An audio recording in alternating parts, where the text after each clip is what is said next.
Premier combat, catégorie moins de 61 kilos, poids coq.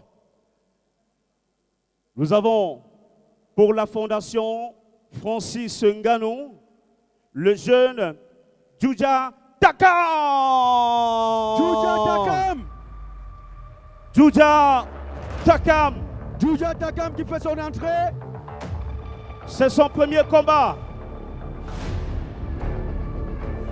Est-ce qu'on peut ovationner Djoudja Takam? Djoudja Takam qui a déjà son public.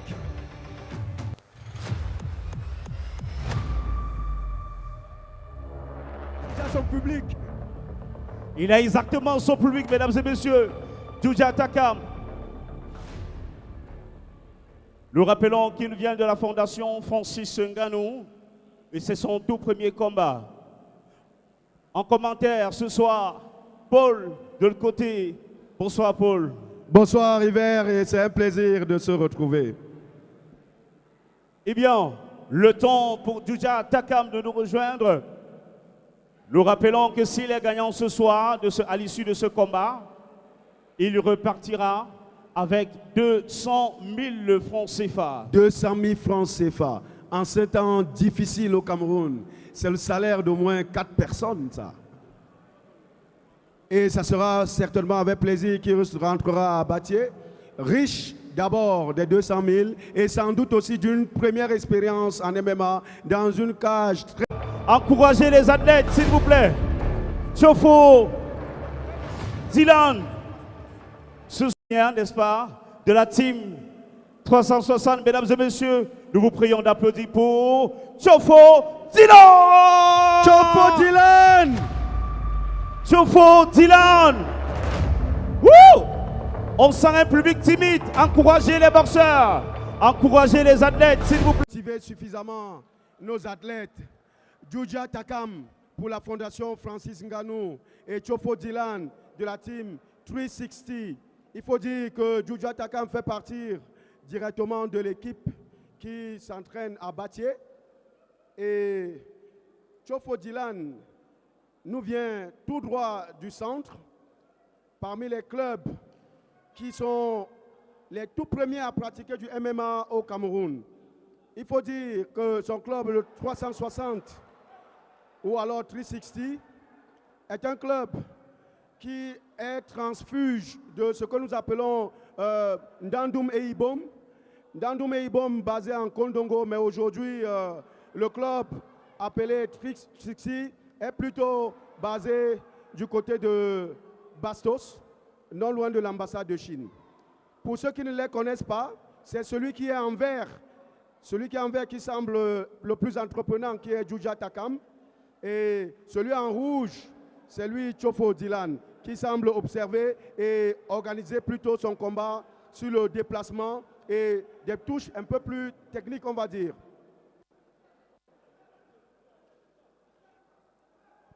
En rappel des règles, il faut comprendre qu'en combat amateur,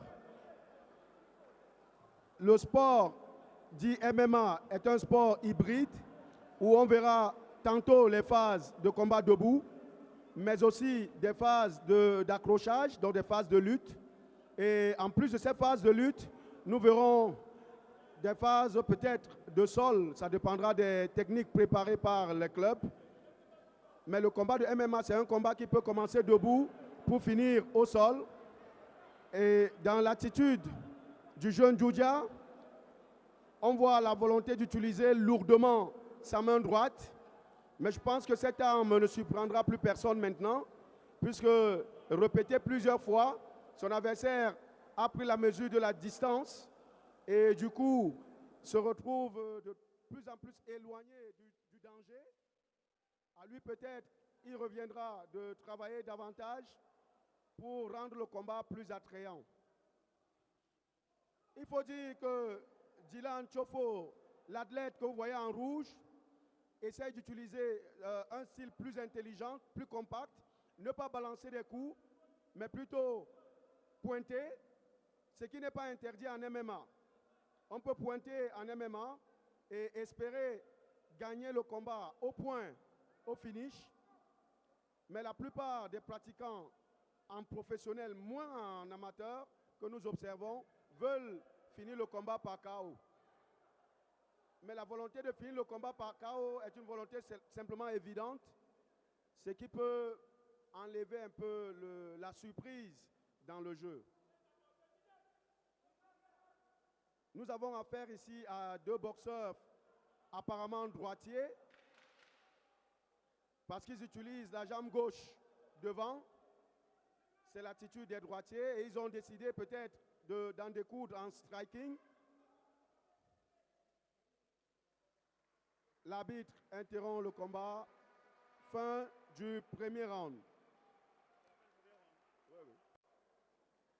Il faut dire que la phase du premier round que nous venons de vivre n'a pas sans doute démontré tout ce que l'arsenal du MMA prévoit. Nous nous sommes contentés de voir nos deux pratiquants, nos deux fighters, est un round de 3 minutes.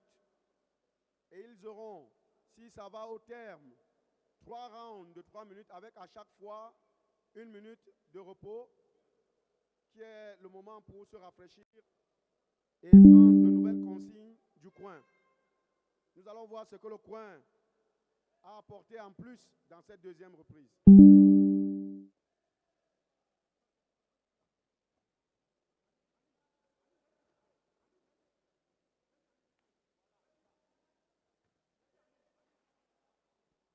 Nous remarquons immédiatement que l'athlète Tchofo Dylan devient un peu plus agressif, il recule moins. Bien sûr, il y a toujours quelques coups qu'il prend, mais l'attitude passive qu'il avait au premier round a beaucoup changé.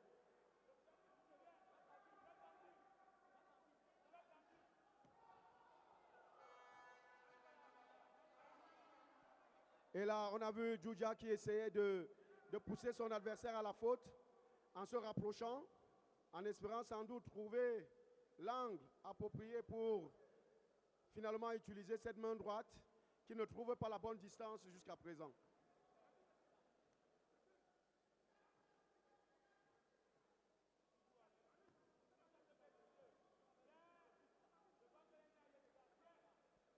Il faut dire que la mobilité de Dylan est un atout. C'est un athlète à surveiller parce qu'il joue plus d'intelligence, il ne gaspille pas ses frappes. Contrairement à son adversaire du jour, qui se montre un peu plus agressif et qui, dans ses attaques, on lit directement l'envie. Il y a l'envie d'en finir avec ce combat avant la limite.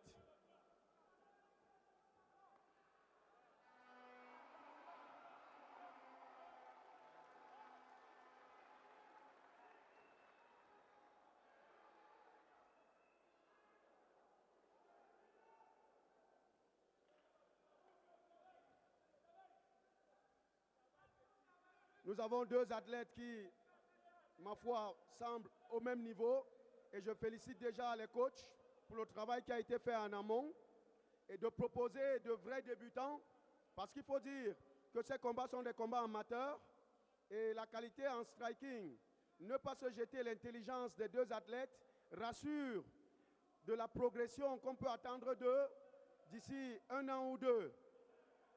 La capacité à se protéger, à bouger, à occuper tous les espaces de la cage, c'est très intelligent.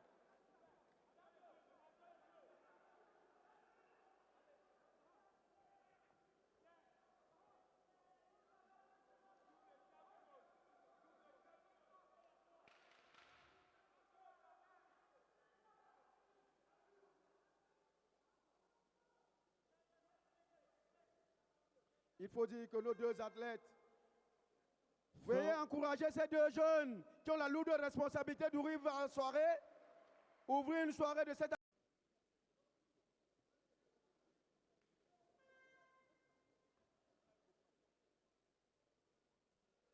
Le troisième round, et je suis à partir de ce moment rejoint par Simon Bignum au commentaire.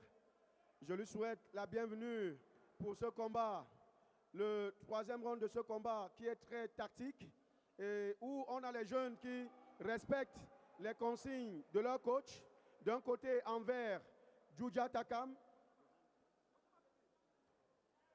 Et en rouge, Tchofo Dylan qui pique et qui sort. Alors que Djoudja a cette droite qui semble être la clé de toutes ces combinaisons. Comme si il avait foi que touchant même une seule fois, il aura la clé de ce combat. Pour une fois, nous pouvons remarquer les deux athlètes au centre, parce que depuis le début, Simon, pour t'introduire, depuis le début de ce combat, nous avons vu Tchofo tourner, toucher, très propre dans sa façon de bouger et de toucher, alors qu'en termes de volume, on va dire qu'à aucun moment, Djoudja Takam n'a décéléré la tête en vert.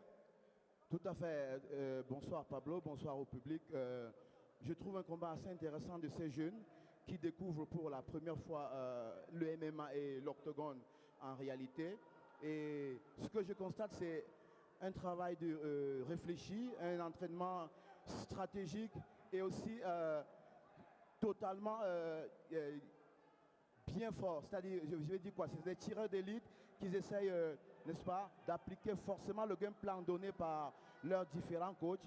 Donc on assiste vraiment à un travail de pugilat bien déterminé, Paul. Moi, je peux te garantir, Simon, lorsqu'on voit ces jeunes travailler, on a envie d'envoyer nos enfants. On a envie d'envoyer nos enfants. Essayer. Il a essayé de se montrer. Voilà. Bien évidemment, on a vu Tchofo qui a essayé de se jeter. Mal lui en a pris. On a sprolé et voilà la victoire.